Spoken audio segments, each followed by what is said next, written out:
Hello everyone, thank you for joining this session. I'm Michael.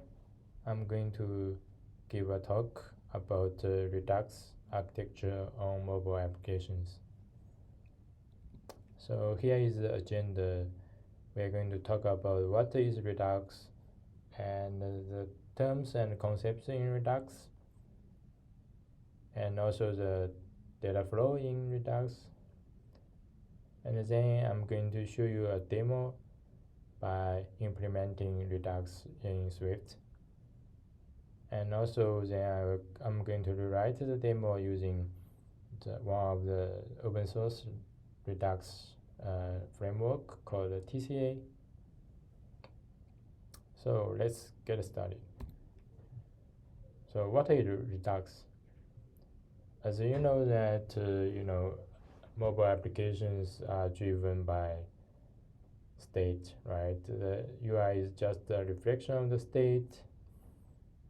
So Redux is a pattern that created by the Facebook React team.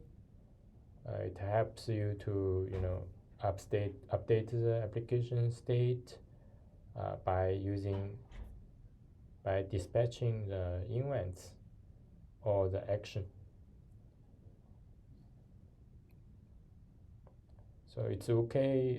You cannot understand this fully. We'll talk about it more in the next slides. So here are some terms and concepts in Redux. So we have state, view, and actions. For the state is a source truth of your app.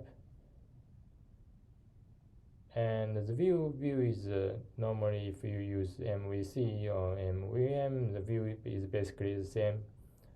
So if you are using Swift UI or UIKit or any other in Android you use Jetpack Compose or Android View. So basically the Redux framework they works with the declarative UI and also the imperative UI like UIKit or Android View. So action is an object that describes what happened in your app. So it can be user action, like user click one button or types the text in the text field. There can also be some system actions, like when your app receive a notification, or if you are building the a chat application that using WebSocket and you got a new message from the WebSocket pushed from the server. So this can also be one kind of action. So here are two important concepts in Redux. One is a reducer, the other is store. So reducer is a function that takes current state and action and then returns a new state. So as you can see, the signature of the reducer is state action and returns a new state. So basically it didn't update the original state. It always return a new state based on the action that received. And then the store, as you can see from the right diagram, that the store holds the application state and also the reducer. So you can get the application state by calling the get state of the store, and also if you want to update the state, you can dispatch action to the store by calling store dispatch action. And also there are some observers like view or any UI that observe the state of the store, right? So in this case, the store will notify any subscribes that any state changes.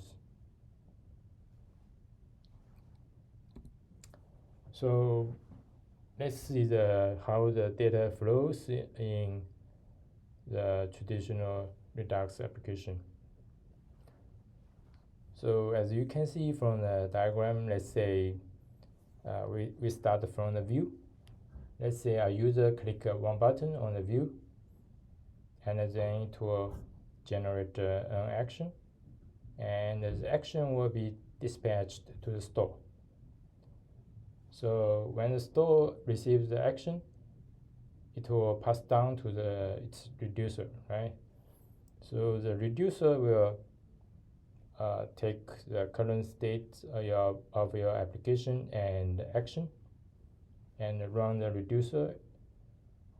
As we mentioned before, that the reducer always return a new state instead of modifying the older one. So it will return the modified state, then the store will get the new state, right?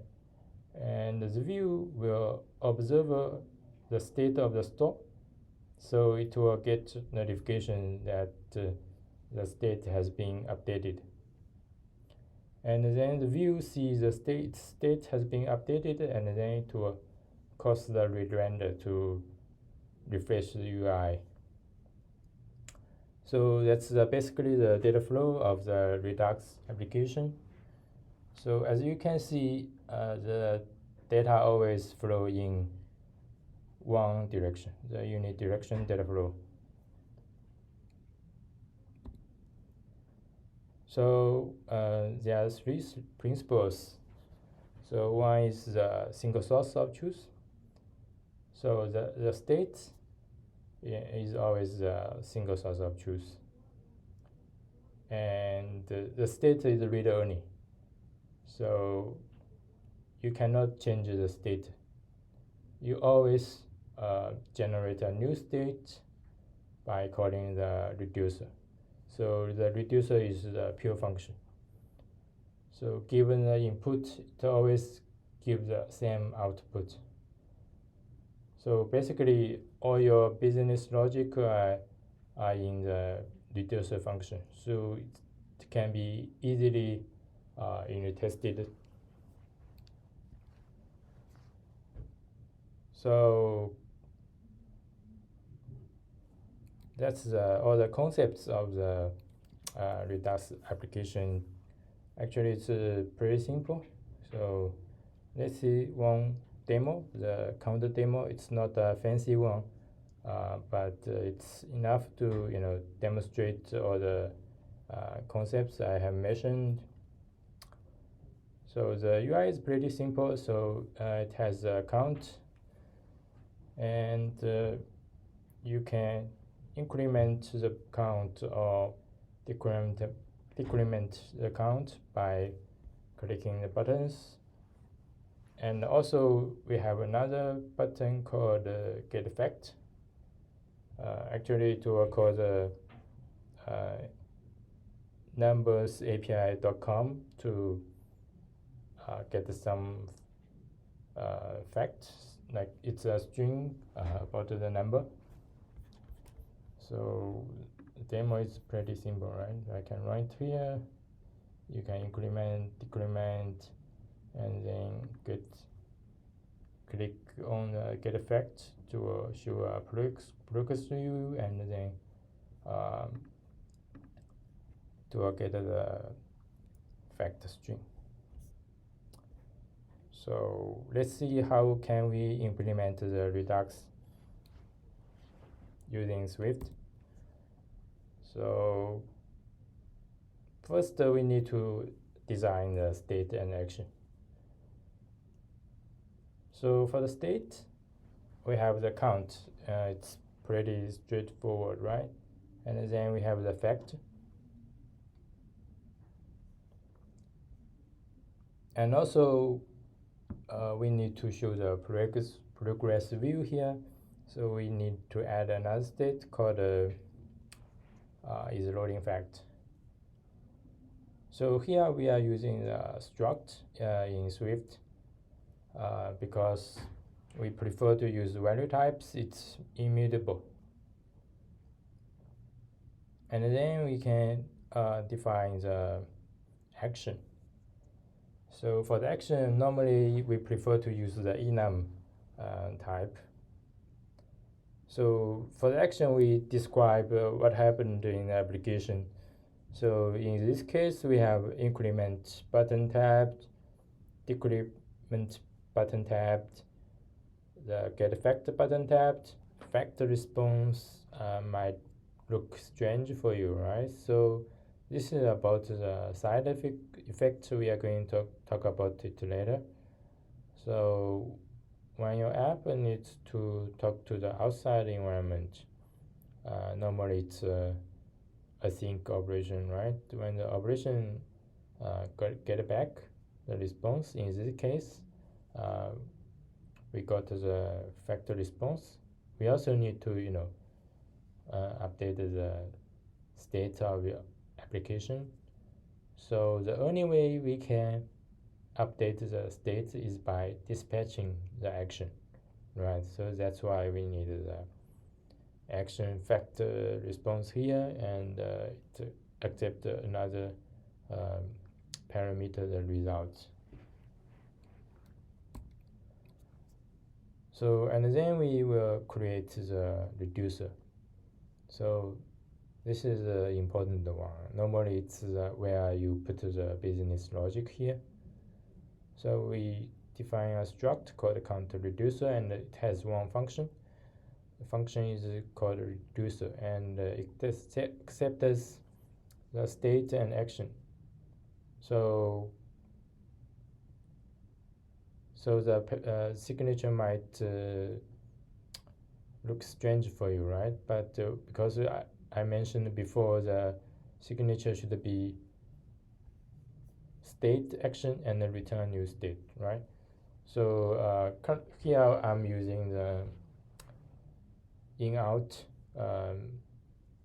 for the count state. So basically in Swift, all the parameters are immutable.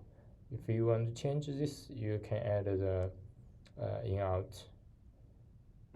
So basically the signature is the same as this commented one. So but it makes the code much simpler, so I just use this. So as you can see, we then switch on the action. So currently I just take these two action into consideration, the increment button tapped and also the decrement button tapped. So the logic is pretty simple. When the increment button tapped, I just increase the count, and when the decrement button tapped, I just decrease the count. So that's the reducer. So then we are going to create the store. So as you can see in previous slides, that the store that holds all the state of the application and also the reducer.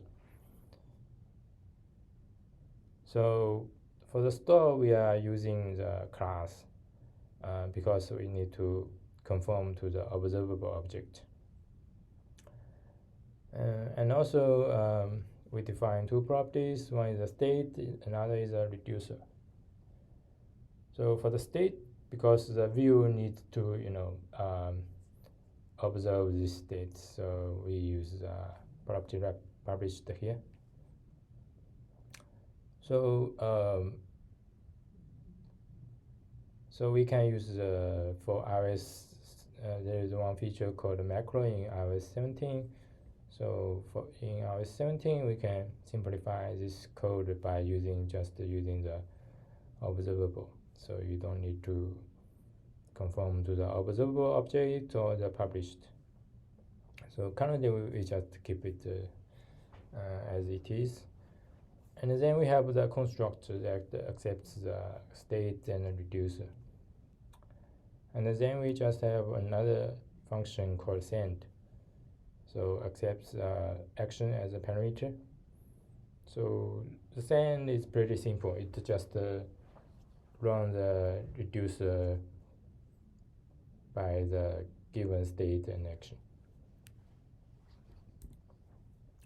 And then we need to create the view, the UI part.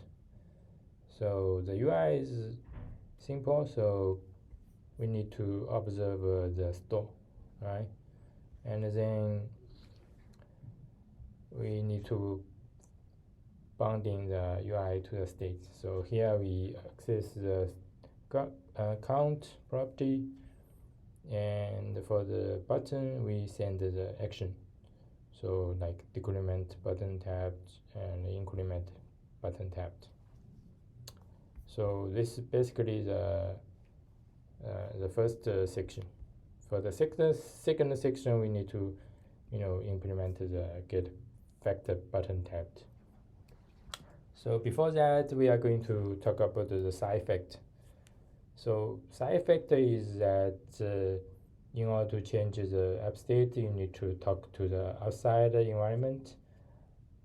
For example, you need to calling API or accessing database or save file to a disk. So normally it's a async operation. So how can we implement that? So we define infect struct. So basically it's just a wrapper of the async operation. The operation accepts the void parameter and return another action. So as I mentioned before, the only way you can update the app state is by dispatching an action. So here, when the async operation finish running, you need to update the app state. So you need a action here. So sometimes the action is optional because in some cases, if the action is fire and forget, for example, if you do some tracking, you just send back the tracking, and your UI no need to be updated. So it's okay. You can return your action here. So for the get effect button tapped case, how can we integrate the effect with the reducer? So we updated the reducer function by returning the effect here. So when get effect button tapped, we need to set the loading to true in order to show the progress view, and then we create the effect here. So this is basically the async operation. So we access the numbers API by using URI session, and then we get back the response. So we also need to do try catch here, and then we return the factor response action here. So we also need to update the store by running the side effect here. So previously we just have one line of code in the send function. So here we need to get back the effect because the operation in the effect is async operation. So we need to use a task to create the concurrent context here, and then we check if there is a new action. So we need to feed back the new action into the system. So as you can see, the send function is recursive. So yeah. So let's see the code. So the code is basically, let's see. So when the get effect button tapped, we send back the factor response action, and then when we go to the factor response action, we set the is loading fact to false, which will hide the progress view, and then we check the results and show the factor string here.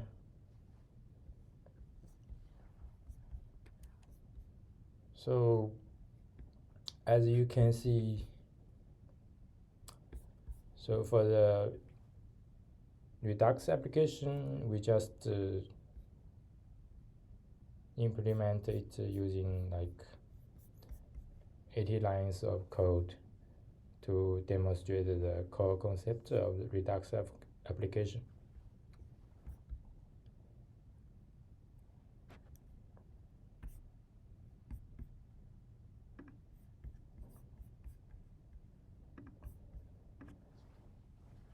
So there are also some open source libraries out there that has more features than the core concepts I demoed. So for example, like testing, dependency injection, navigation, etc. So for iOS, there are some popular frameworks like Swift Composable Architecture, Swift Workflow, Swift from Square, and also for Android we also have Workflow Kotlin or Mobius, etc. I didn't list all of them, but you can give them a try. So next I'm going to rewrite the demo using the TCA. So test some more features like debugging, testing, dependency management, and also the high order reducer. So let's get back to the Xcode. So here is count demo, but I'm using the composable architecture. So I need to import the composable architecture, and also in composable architecture it has a reducer protocol. So basically I just it's a wrap of the state action and a reducer. So basically I just move the state action and the reducer function here.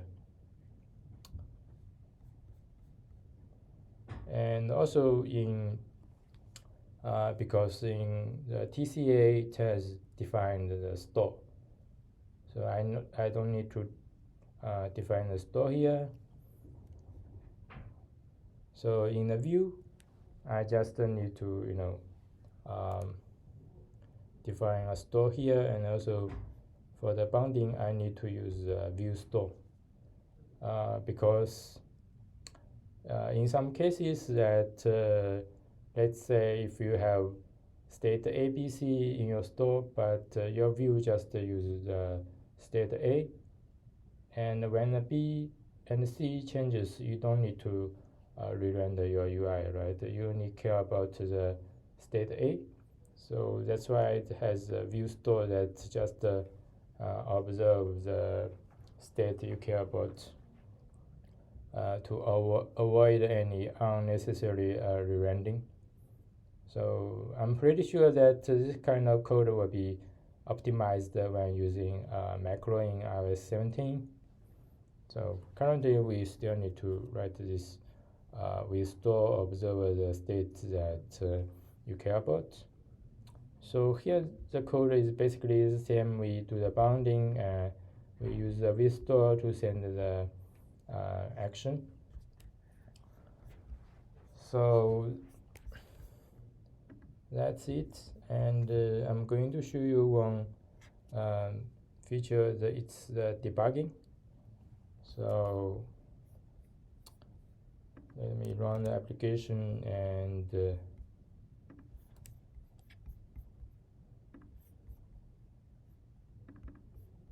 so there is one feature called print print changes in TCA.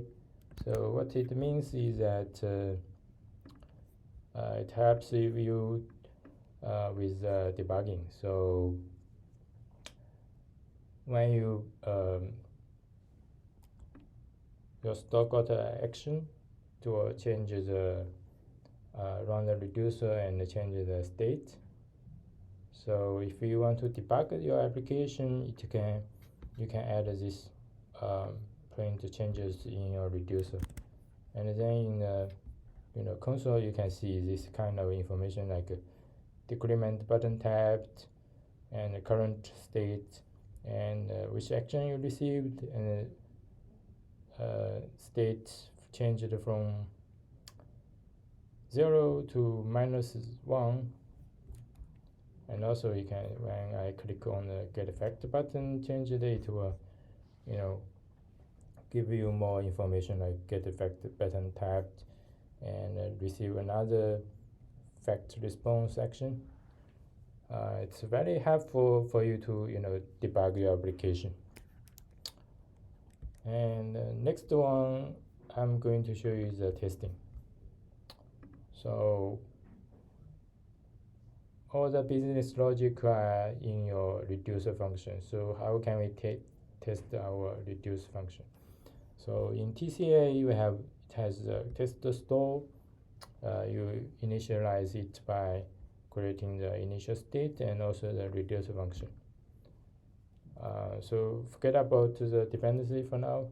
So and then you can send the action because the action is async operation. You need to use await, and the $0 is the state that you get before the action is sent. So you have to mutate the state, and then the TCA will do the assertion for you. So if I send the increment button tap, I should increment this, and when the decrement button tapped, I should minus this one.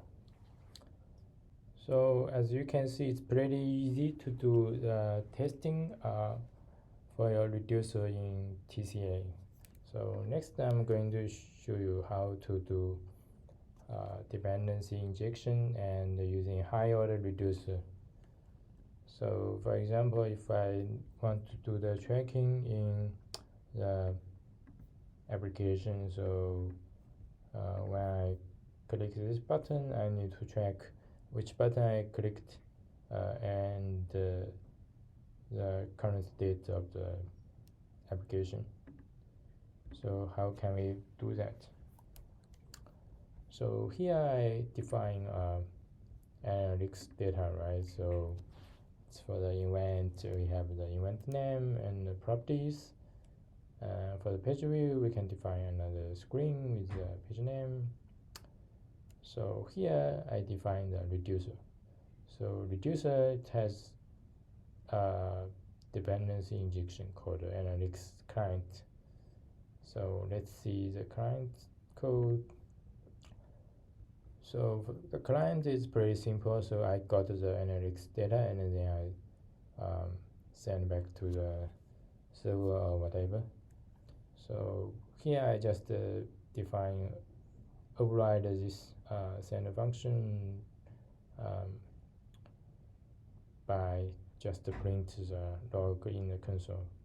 So here you can define, let's say, define another client, let's say Firebase. Here you can send the events to Firebase server or whatever. So here is how can we do the dependency injection in the TCA. We need to define the dependency key and then register the dependency value here. And then in the reducer we can just use the add dependency to get the client.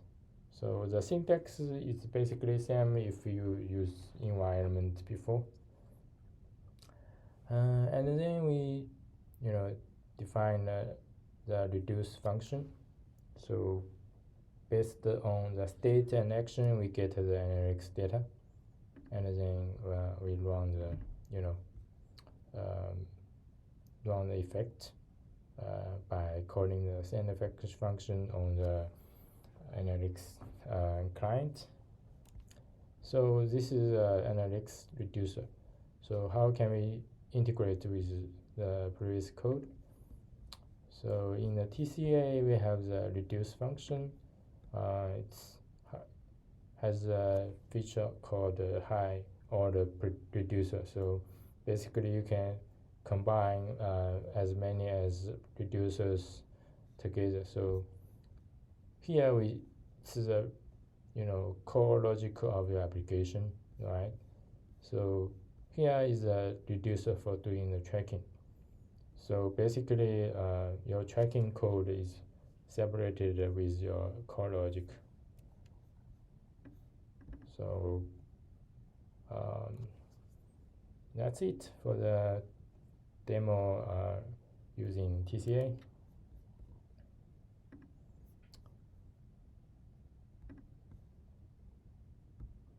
So here are the reference documents, Redux JX, and also the TCA documents.